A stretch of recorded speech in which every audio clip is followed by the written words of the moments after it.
Assalamu alaikum wa rahmatullahi wa barakatuh.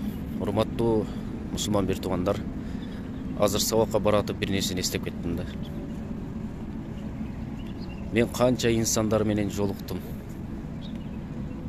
Анын ичинде илимдүүсү бар, илимсизи бар, байы бар, кедейи бар, жөнөкөй бир жумушчусу бар, же болбосо министр, депутат, журналист, ке койчу кандай өнөрдүн ээси болбосун, кандай инсан болбосун ошолор менен жолуктум.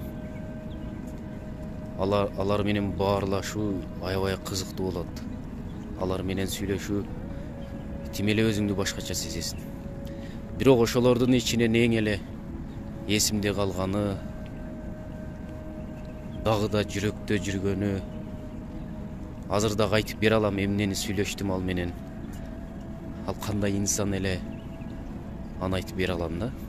Ал ким болбосун, илимдүү болобу, илимсиз болобу, дайыма аны менен сүйлөшкөндө эсте калаарлыгы, эсте калганы бул адеби бардын эсте калат экен. Эгерде кимдин адеби болсо, мамилеси болсо, ал дайыма адам менен сүйлөшкөндө ал эсинен чыгаргыс болуп калып калат экен. Эгерде илимдүү адам менен жолуксаң, анын илимин гана эстеп каласың, өтө илимдүү экен деген. А бирок илимдүү болуп туруп анын адеби жок боло турган болсо, анда пайдасынан зыяны көбүрөөк болуп калышы мүмкүн. Ошол үчүн аалымдарыбыз айтат, илимдүү инсандар айтат, илим алуудан мурда адеп ал, адеп үйрөн деп.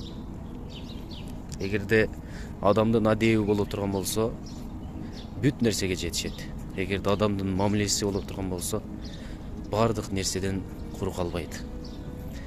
Эмне максат болсо ошого карай умтула алат, жете алат.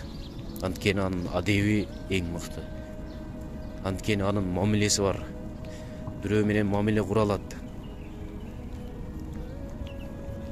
Ошондуктан мамилени түздөөдө, адебибизди оңдоодо пайгамбарыбыз саллаллаху алейхи ва салламга карайлы.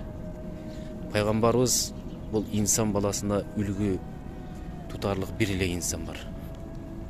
Ал да ошол пайгамбарыбыз саллаллаху алейхи ва саллам. Ал мусулман болсун, мисалы футболист Мухаммад Салах, же болбосо ал мыкты мушкер болсун, Мухаммад Али, ким болбосун, андан пайда ала алабыз, андан бир үлгү ала албайбыз.